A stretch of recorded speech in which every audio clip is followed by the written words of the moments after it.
I like your big curly hairs. It's about to be cut Chop, at chop, chop. 3 o'clock. The color is great. I love the color. That Color which is isn't best. gray. Um, okay, So, so let's share with the readers of Thoughtful Things what we've decided would be fun to do. yes. You're kind of blacked out right now, but you just came back. So, Okay, great.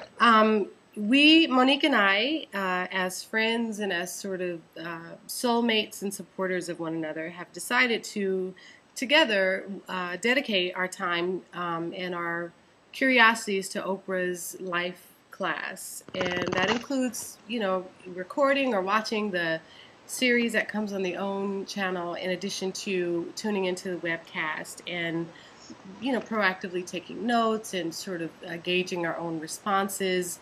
And we thought we'd share our experiences with you. Right. And we'd like for you guys to join in and share your experiences with us. And we're also going to take it on. We're going to take the advice that we get from the life class and apply it to our own lives and see what comes of it. Mm-hmm. So, Nicole, you wanted to share about this week. We're talking about the one that's what you are, what you believe. Mm-hmm.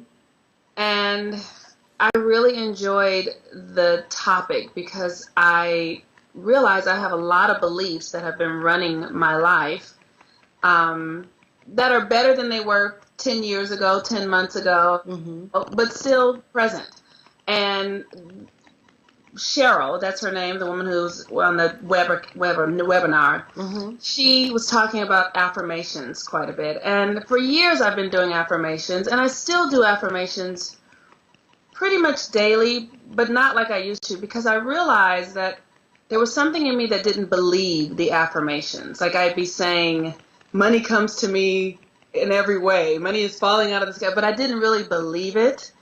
But lately, since I've been really working on myself quite a bit, I'm starting to believe it more because I've actually had experiences where money does come. So one of the things that affirmations that I'm taking on for myself that she said is that life loves me and happens easily. And we posted that, both of us posted that on Facebook today.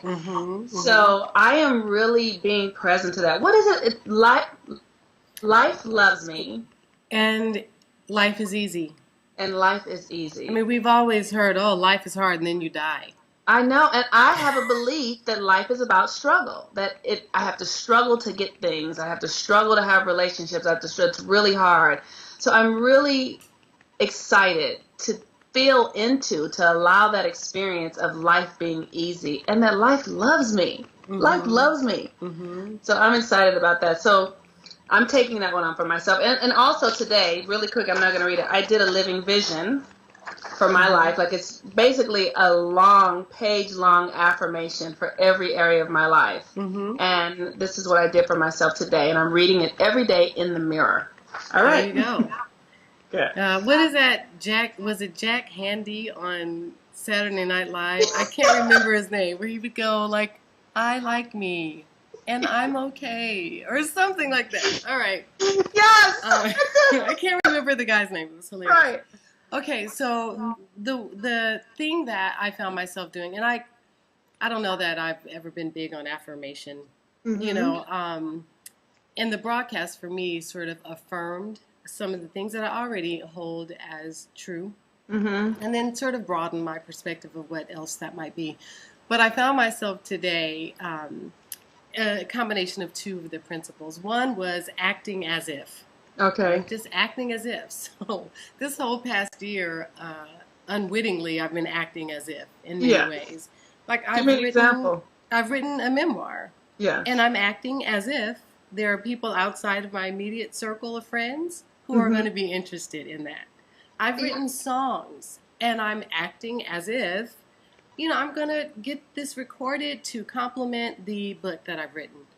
So, in conjunction with acting as if I'm a memorist, acting as if I'm an author, by actually writing, like anyone can say they're a writer, but until you sit down and write, so I feel affirmed in that. But the thing that came to me about this the verbal affirmation was I found myself thinking in the elevator today as I was going out to do errands. I have everything I need in abundance. Yes. To fulfill my dreams, to fulfill my goals. Yes. That was it was a passing thought, but then I grabbed hold of it. I have everything I need in abundance. Yes. To meet my goals. Yeah. And then that invited, well, what are your goals? My goals are to become published. My goals are to record these songs. Yes. And so I just feel, and it's a risk, right? Because, and one thing that was said last night that resonated was you don't have to believe it. Right. Just say it. Right. Even if it's changing the recording that we all have in our heads that remind us of all of our faults and all of our longings and all of the as yet unfulfilled whatever. Right. Like, just change the tape recorder. Even if it's just for your own peace of mind. The thing that I have learned is that it just takes time. And like I think I heard them say yesterday is that we want things to happen so fast. But you might not believe it today, but if we continue the process, you'll begin to see results. At least that's what I've experienced in my life. Like, my life is not where I ultimately want it to be, but it's certainly not where it was when I started. And these aren't like new principles. As a man thinks, so is he. You know what I mean? Like, exactly. They're not new principles, but they're ones that we could get so busy in our lives that we're not practicing anymore. Right. And we can get burdened by paying bills and taking care of kids and what's for dinner and what the boss wants and all that sort of stuff that we're not practicing. And I would go further to say that you've heard it so much, you've become desensitized to it. Yes. As you think, so are you. I mean, what does that mean? Until you look at it with a fresh approach and with fresh eyes. And I think that's what the Life Class, for me, is inviting me to do. It's giving me an opportunity to do.